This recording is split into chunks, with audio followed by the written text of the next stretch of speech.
오늘 들려드릴 사연은 정말 믿기 어려운 실화입니다. 52세 며느리 이미영 씨가 30년간 시댁을 위해 헌신했지만 58세 시누이의 끊임없는 괴롭힘 속에서 명절마다 지옥을 경험했던 이야기입니다. 그런데 추석 당일 시누이가 정성스럽게 만든 곰탕 쟁반을 시어머니 앞에서 힘껏 밀쳐내는 충격적인 사건이 일어났죠. 하지만 이 모든 갈등 뒤에는 여러분이 상상도 못할 놀라운 진실이 숨겨져 있었습니다. 여러분, 명절이 두려우신 적 있으신가요? 이 이야기가 궁금하시다면 구독과 좋아요 부탁드립니다. 저는 이미영이라고 합니다. 올해 52예요. 결혼한 지 30년 됐죠. 시댁에서 며느리로 산 시간도 정확히 30년입니다. 그동안 저는 정말 최선을 다했어요. 새벽부터 일어나 밥상을 차리고 시어머니 수발을 들고 명절 음식을 혼자 준비했죠. 그런데 이상하게도 제가 아무리 노력해도 인정받지 못하는 느낌이 들었습니다. 특히 명절 때마다 지옥이 따로 없었어요. 추석 5일 전부터 저는 홀로 주방에 갇혀 지냈죠.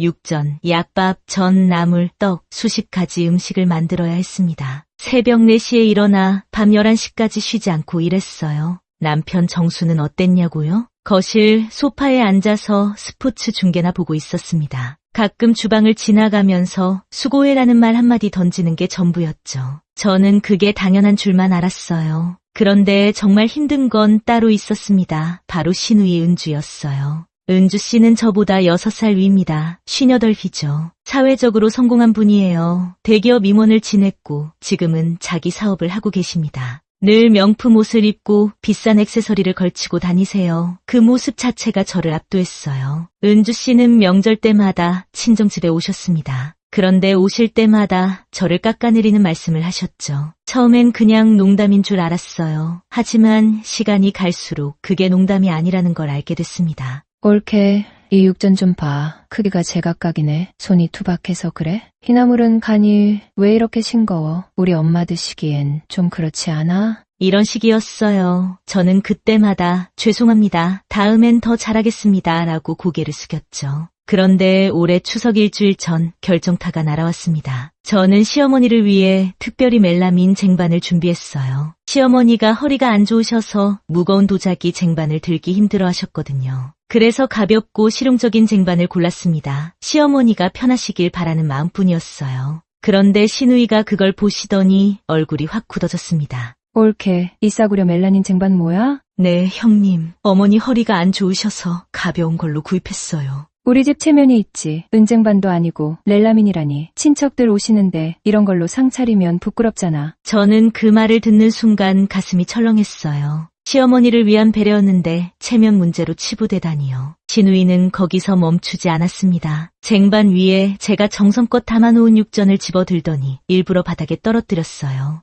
어머, 미끄럽네. 손이 너무 투박해서 주부답지 못한가 봐. 저는 그 순간 눈물이 핑 돌았습니다. 하지만 참았어요. 시어머니 앞에서 울면 안 된다고 생각했죠. 남편 정수는 옆에서 눈치만 보고 있었습니다. 제 편을 들어줄 거라고 기대하지도 않았어요. 남편은 어릴 때부터 누나한테 끌려다니며 자랐거든요. 누나의 카리스마 앞에서 한 번도 제대로 맞선 적이 없었습니다. 며칠 뒤 시어머니 82번째 생신이었어요. 저는 이번만큼은 정말 완벽하게 준비하고 싶었습니다. 시어머니가 평소 좋아하시는 사골 곰탕을 만들기로 했죠. 사골을 3일 밤낮으로 끓였어요. 국물이 뽀얗게 우러나올 때까지 불을 지켰습니다. 제 30년 공력이 다 담긴 요리였어요. 생신날 아침 저는 정성스럽게 곰탕을 그릇에 담았습니다. 고기도 부드럽게 발라서 올려놓고 파도 송송 썰어 얹었죠. 시어머니가 좋아하실 거라는 확신이 들었어요. 그런데 시누이도 음식을 준비해 오셨더군요. 고급 한식당에서 포장해 온 궁중 갈비찜이었습니다. 포장 상자부터가 호화로웠어요. 식사 시간이 됐습니다. 시어머니가 자리에 앉으시고 우리도 함께 앉았죠. 저는 떨리는 마음으로 곰탕을 시어머니 앞에 놓았어요. 어머니, 제가 정성껏 끓인 사골 곰탕이에요. 맛있게 드세요. 시어머니는 고개를 끄덕이셨습니다. 그런데 곰탕 국자를 드시기도 전에 시누이가 입을 열었어요. 엄마, 제가 준비한 갈비찜도 드셔보세요. 유명한 곳에서 특별히 주문한 거예요. 저는 괜찮다고 생각했습니다. 둘 다 드시면 되니까요. 그런데 은주 씨의 다음 행동이 저를 완전히 무너뜨렸습니다. 은주 씨가 제 곰탕 그릇을 집어들더니 냄새를 맡는 척 하셨어요. 그러고는 눈살을 찌푸리셨습니다. 이거 간이 너무 센 것 같은데 엄마 혈압 높으시잖아. 저는 황당했어요. 간을 정확히 맞췄거든요. 30년간 시어머니 입맛에 맞춰온 제가 간을 틀릴 리 없었습니다. 형님, 제가 어머니 입맛에 맞춰서 준비했어요. 그때였습니다. 은주 씨가 제 말을 끊고 곰탕 쟁반을 힘껏 옆으로 밀쳐냈어요. 쟁반이 식탁 모서리에 부딪히면서 국물이 튀었습니다. 일부는 제 옷에 쏟아졌죠. 시간이 멈춘 것 같았어요. 시어머니도 남편도 저도 모두 얼어붙었습니다. 은주 씨는 아무렇지도 않다는 듯이 말했어요.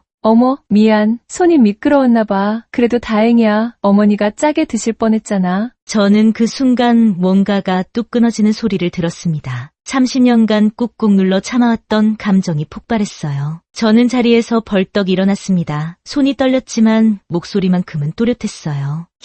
형님도 본인 음식이 소중하면 제 음식도 소중한 줄 아세요. 은주 씨가 놀란 표정으로 저를 쳐다봤습니다. 지금까지 한 번도 대든 적 없던 제가 처음으로 목소리를 높였으니까요. 저는 3일 밤낮으로 이 곰탕을 끓였어요. 어머니가 좋아하실까봐 정성을 다했습니다. 그런데 형님은 그걸 그렇게 함부로 다루시나요? 옳게. 지금 뭐 하는 거야? 나한테 대드는 거야? 대드는 게 아닙니다. 제가 받아야 할 최소한의 존중을 요구하는 겁니다. 남편 정수가 황급히 저를 말렸어요. 여보, 진정해. 누나가 실수한 거야. 실수? 당신은 이게 실수로 보여요? 저는 목이 메었습니다. 그래도 말을 이어갔어요. 당신 눈에는 내 30년이 실수로 엎어진 곰탕 한 그릇으로 보이나요? 당신은 항상 그렇게 넘어가라고만 하죠. 저는 주방으로 들어가서 곰탕 냄비를 들고 나왔습니다. 그리고 시어머니께만 새 그릇에 담아드렸어요. 어머니, 죄송합니다. 제가 다시 담아드릴게요. 시어머니는 아무 말씀도 안 하셨습니다. 다만 그 눈빛은 은주를 향한 분노인지 저를 향한 미안함인지 알 수 없었죠. 무슨 생각을 하시는지 전혀 짐작할 수 없었어요. 그날 밤 저는 잠을 이룰 수가 없었습니다. 제가 한 행동이 옳았을까? 너무 심하게 나간 걸까? 온갖 생각이 머릿속을 맴돌았어요. 그런데 더 큰 결심을 하게 됐습니다. 추석 전날 밤이었어요. 저는 남편 정수에게 말했습니다. 나 내일 시댁 안 갈래. 뭐? 무슨 소리야? 추석인데. 더 이상 못 참겠어. 나는 이제 명절에 안 갈 거야. 정수는 당황했습니다. 30년간 한 번도 명절을 빠진 적 없던 제가 갑자기 가지 않겠다니까요. 여보, 어머니는 어떡하고? 어머니께는 내가 직접 전화드릴게. 저는 정말로 시어머니께 전화를 드렸습니다. 손이 떨렸지만 용기를 냈어요. 어머니, 죄송하지만 저 내일 못 갈 것 같습니다. 그런데 시어머니의 대답이 의외였습니다. 미영아, 알았다. 대신 내가 너한테 할 말이 있구나. 시어머니는 잠시 침묵하시더니 떨리는 목소리로 말씀하셨어요. 사실은 내가 다 시켰단다. 네, 무슨 말씀이세요? 은주한테 너를 견제하라고 했어. 상속 문제 때문에. 저는 귀를 의심했습니다. 시어머니가 뭐라고 하신 거죠? 시어머니는 울먹이는 목소리로 계속 말씀하셨습니다. 은주가 자꾸 재산 이야기를 꺼내더구나. 자기가 딸인데 왜 아들한테만 주냐고. 그래서 내가 은주한테 부탁했어. 내가 정수를 떠나게 만들면 재산을 나눠주겠다고. 저는 숨이 막혔습니다. 귀를 의심했어요. 그럼 30년 동안 형님이 저한테 한 모든 모욕이 어머니 뜻이었다는 건가요? 침묵이 흘렀습니다. 길고 무거운 침묵이었죠. 저는 충격을 받았어요. 30년간의 괴롭힘이 다 시어머니의 짓이었다니요. 미안하다, 미영아. 내가 떠나면 정수가 은주한테 의지할 거라고 생각했어. 그럼 재산 문제도 조용히 넘어갈 거라고 믿었지. 어머니. 그런데 오늘 곰탕 사건을 보고 정신이 번쩍 들었어. 내가 너무 잘못했구나. 내가 30년간 우리 집을 위해 얼마나 헌신했는데 내가 그걸 이렇게 짓밟았어. 시어머니는 한참을 우셨습니다. 저도 눈물이 났어요. 배신감, 분노, 안도감, 슬픔, 복잡한 감정이 한꺼번에 밀려왔죠. 미영아, 너가 괜찮다면 내일 우리 셋이서만 명절 보내자. 은주한테는 내가 말할게. 앞으로는 너한테 손가락 하나 못 대게 할 거야. 저는 한참을 말없이 전화기를 들고 있었습니다. 어떤 대답을 해야 할지 몰랐어요. 여러분, 이런 상황이면 어떻게 하시겠어요? 용서하시겠어요? 아니면 등을 돌리시겠어요? 추석 당일 아침이었습니다. 저는 결국 시댁에 갔어요. 하지만 예전과는 달랐습니다. 짐을 한가득 싸가지 않았죠. 간단한 과일과 작은 선물만 들고 갔습니다. 시댁 문을 열고 들어갔을 때 은주 씨는 없었어요. 시어머니와 남편만 있었습니다. 시어머니는 저를 보시자마자 눈물을 흘리셨어요.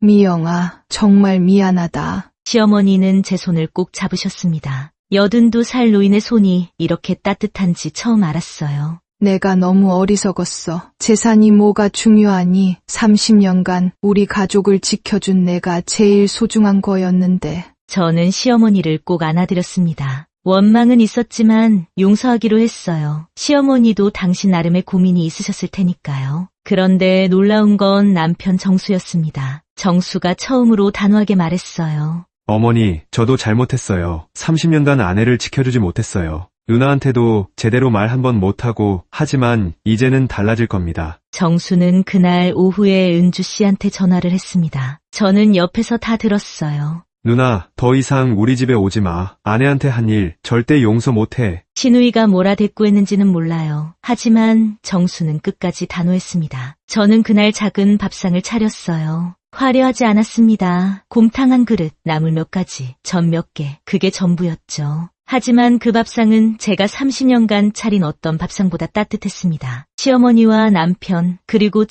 우리 셋이서 처음으로 편안한 명절을 보냈어요. 밥을 먹으면서 시어머니가 말씀하셨어요. 미영아, 이 곰탕 정말 맛있구나. 30년 동안 매번 이렇게 정성껏 만들어줬는데 내가 제대로 고맙다는 말 한 번 못했네. 저는 웃으면서 대답했습니다. 이제라도 말씀해 주시니 감사합니다, 어머니. 식사를 마치고 저는 설거지를 하면서 생각했어요. 이제부터는 달라질 거라고요. 저는 더 이상 무조건 참는 며느리가 아닙니다. 존중받아야 할 사람이에요. 시어머니도 이제 그걸 아시고 남편도 제 편에 서주기로 했죠. 신우이와는 앞으로 마주치지 않을 겁니다. 시어머니가 단호하게 선을 그으셨거든요. 제 정성을 짓밟은 사람과는 더 이상 가족으로 지낼 수 없다고요. 설거지를 마치고 거실로 나왔을 때 시어머니가 저를 불러 앉히셨어요. 미영아, 내가 내 이름으로 통장 하나 만들어뒀어. 이건 내가 30년간 우리 집을 위해 일한 대가야. 은주한테 줄 생각했던 돈인데 내가 받아야 맞아. 저는 손사래를 쳤습니다. 어머니, 그런 건 필요 없어요. 아니야, 내가 받아야 해. 내 돈이야. 시어머니는 제 손에 통장을 쥐어주셨어요. 저는 그 무게가 돈의 무게가 아니라 인정의 무게라는 걸 알았습니다. 저는 그날 저녁 집으로 돌아오면서 남편한테 말했어요.